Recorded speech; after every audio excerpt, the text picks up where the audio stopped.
Sismo actually, it means like earthquake in Spanish. We thought it was a cool word when we first started the company. There was an X and a Z in it, and I was like, oh man, everyone's just got just really generic names. Let's throw something out there. Let's just and it stuck, and we liked it. We knew it was going to be a hard name to Google, but we made it a Googleable name.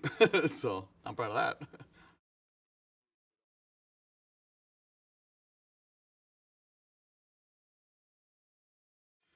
Funny story. I'm in the Marine Corps Reserves, and I volunteer a lot at this mission down in Bowery, the Bowery mission, for Thanksgiving and Christmas and stuff. And my buddy and I, we bring toys there for the kids that are coming through there. And it was just after we had my college friend and I, we had just established our company, Sismo. We were just a general production company. So we were doing this thing at Bowery Mission, and this gentleman came up to us, and he said that he was starting this non-for-profit. And he was a guy that was volunteering there as well. But he needed a picture of the Statue of Liberty, the flame at the Statue of Liberty. And he said he had to hire this guy with the remote control helicopter to go get that picture because he wanted it to be the emblem, the symbol for his company. And he was talking about how great it was and how incredible it was, and he loved it, and it was great, and he had to pay, a decent amount of money for it, and he was like, dude, you guys should do that. And like Forrest Gump, we were like, all right. So we just went ahead and did it. Man, that was back in 2008, 2009, and yeah, we've been doing that ever since.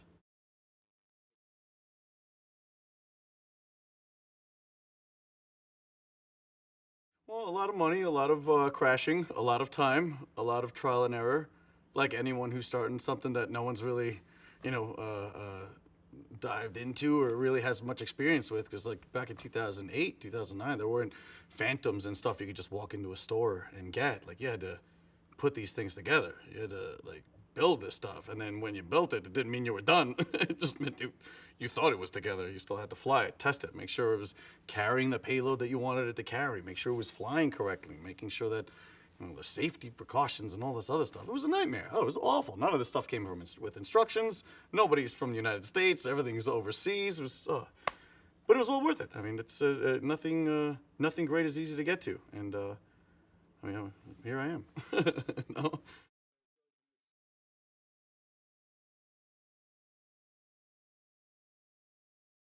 I knew when we couldn't get any business off the bat because no one knew what we were offering. No one understood what aerial cinematography and photography was. They just couldn't wrap their heads around it. It was like something that they thought we would have to use a helicopter for. They thought it would be out of their price range and stuff. So we were calling people and just telling them, hey, look, I heard you have this event in Brooklyn, in Queens, in Long Island, whatever. We'll come and shoot it for free.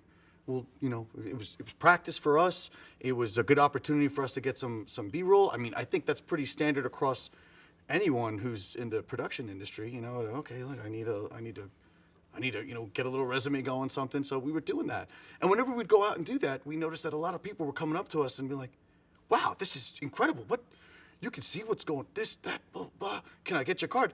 And we realized that we didn't have to spend any advertising dollars. Our advertising was happening when we were out on a set.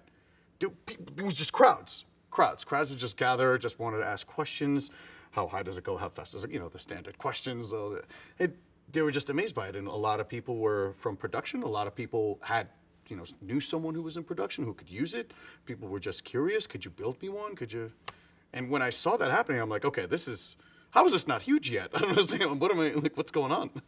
So at that moment in time, I knew it was going to be something. That and my father said, stop playing with toys, get to work.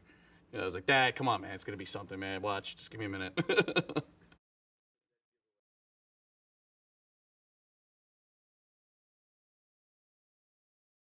So when you're going through building, I'm not an engineer. I'm not a mechanical engineer. I'm not an electrical engineer. But believe me, after 2 or 3 years after this, you're somewhat of that.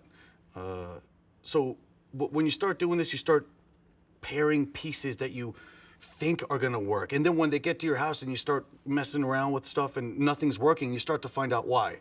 And then so that moves you on to your second generation of how you're going to do something better, how you're going to buy the right pieces and get this flying right. And then finally, when you get the right pieces, everything's everything seems to be working right. It's another piece that you really didn't take into account. So you evolve, and it's going to take some money. Of course, it took us some money and a lot of time because, like I said, we weren't electrical engineers. I went to school for media. I went to school for film, for video production. This wasn't in my realm. We just had to learn it because we had to learn it. So when you go through that and you're able to just go into a Adorama or a B&H and buy a drone that is capable of shooting 4K, and you don't have these problems, and you don't have to worry about the downlink and the camera and the gimbal as separate items, it's like our prayers have been answered, because it's been such a nightmare from having to build your own machine to where you are now, especially if you're doing like heavy lift. Now you can just walk into a B&H and they have that stuff. A heavy lift drone, no problem. Boom. Lift an R, lift a red. I mean, that's like, and for really like low, like for the amount of money that we were spending on getting these units together, these pieces, together and test flown. It was so much time and money, but now it's a whole new ballgame. I mean, you can just walk in. Anyone could just go ahead and walk in and grab one of these. It's a whole new ballgame. I mean, that's great. I like that. But that's where you start seeing the difference between people who actually have experience and people who don't.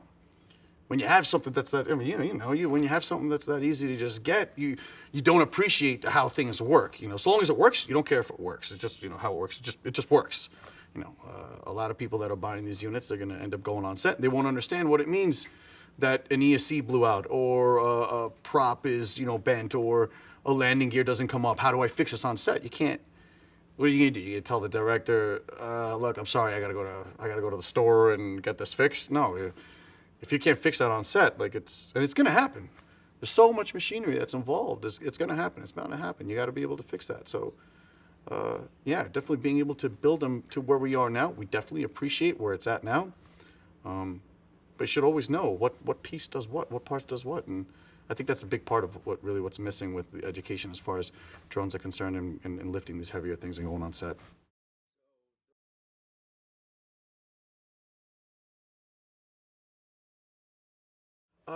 So I was actually contacted by somebody who was looking to hire for DJI, and I told them that I have a media production company, and they had heard of my name here and there, I guess through a grapevine and through LinkedIn and all this other stuff, and so they were like, hey, come on in for an interview. So I sat down. The New York City office here it's comprised of 4 people only, including myself, Brendan Schulman, Adam Lisberg, and Aaron Taylor, and we're all huge drone guys, and they were looking to get someone who could cover media events, exhibitions, just general cinema flying for production, looking to incorporate DJI products for certain productions, just to have them there so they could say, hey, look, DJI shot this. This was shot on a DJI machine. They were looking for somebody to do that.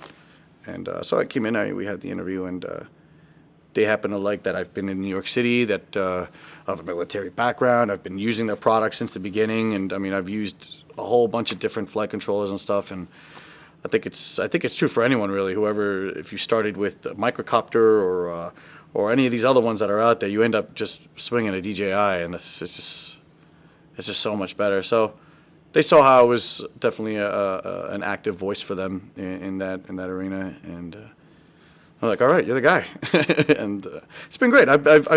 They sent me around a couple of places. We recently just got off shooting Gymkhana 9, the last one in Buffalo, New York. Good Morning America. It's been a roller coaster. It's been great, and I'm loving it. I don't work. I have a good time wherever I go with this stuff. I'm having a great time.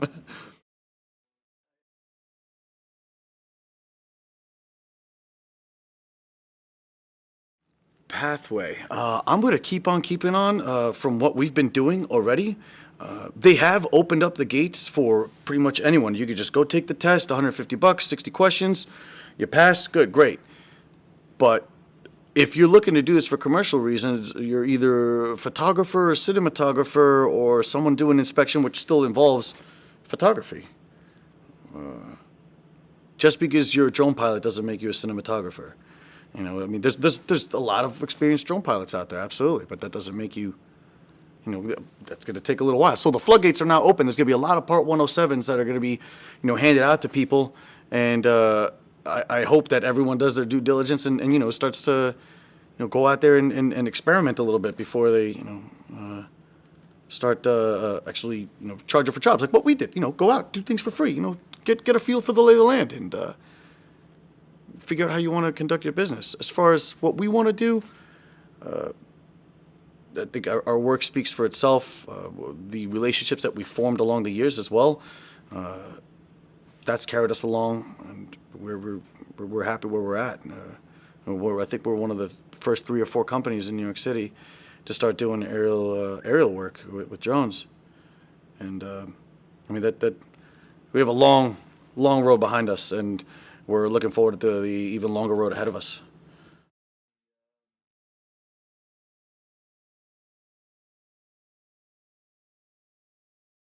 I got into it because I love the way it looks when you're filming. I love that. I do. I love that. That's why I told you, like, when I go to work, I'm not working. I'm filming with drones, and I love to do that. Like the excitement, the rush, the being able to see the director's face when he sees a shot and he just goes, oh, it's the kind of stuff you see every day, but you don't see that face every day. That's totally worth it for me. We're just scratching the surface of what drones can do. 6 months from now, what a drone can do today will be irrelevant. They will be so advanced. They will be so much better than what they're doing today. Battery capacity, the weight load, everything, autonomous flying. I don't know, but I think I am going to stay in the cinematography. It's what we started. It's what we started. It's how we started our company. It's for video production. We're going to stick with it. We're going to stick with what we know. We're going to stick with what we're good at.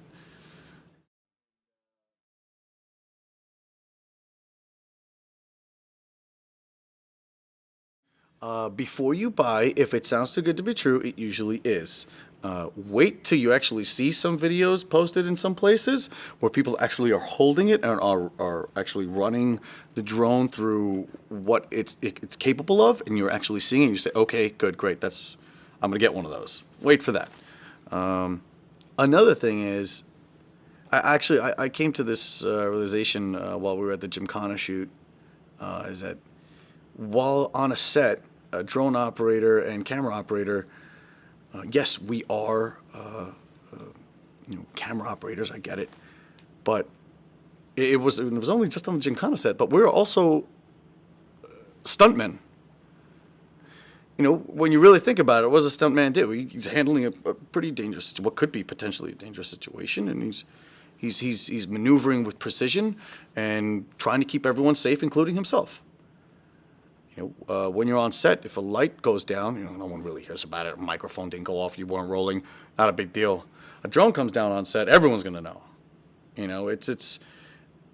wasn't until I saw a couple of crashes while we were on Gymkhana set, the cars and everything that was going on over there, I realized, whoa, dude, we're sitting in Ken Block's seat too. Like, we are here as stuntmen. This is serious stuff for sure. And it wasn't until then that I realized that. It should be taken very seriously. Absolutely.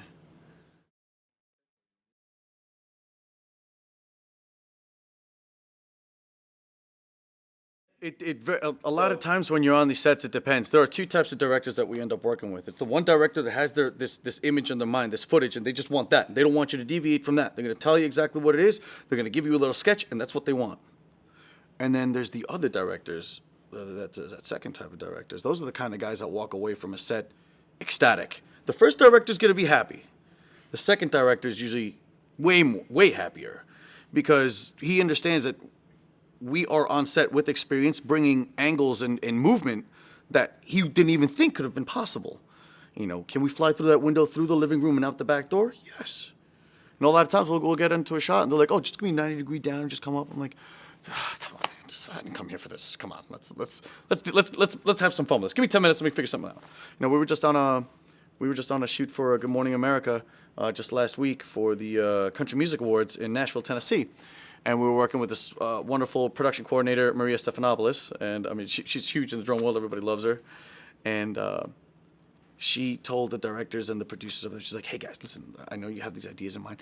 Give them 10 minutes. Let them play." She said, "Play." That's right. Let them play. Let them find out what angles look good. And then put in your input if you want them to do their way or if you want them to do your way. 9 times out of 10, it's It's our way. It's not a loss of control or power. It is a collaborative way, you want to approach a director, especially the first kind of director who's very, strict about the way they want to do it. Kind of get the drone in the air while he's not looking and kind of show him a little bit, like, hey, this is what it looks like. This is what you're missing. It's like, yes, let's go with that. That's, we like doing that. Yeah.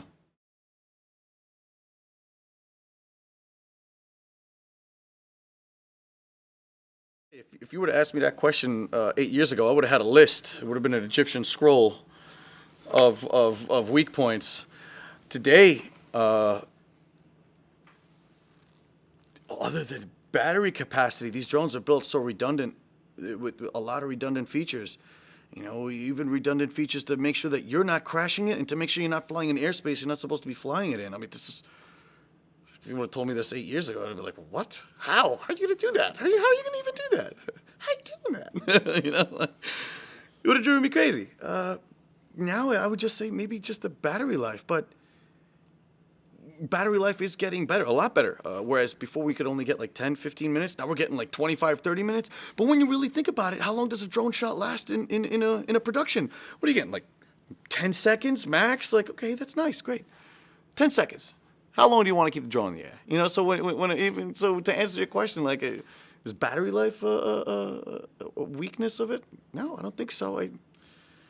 No, absolutely not. I'm having a hard time finding weak spots. Transmitter range, you can fly for like 2-3 miles. Where do you want to go?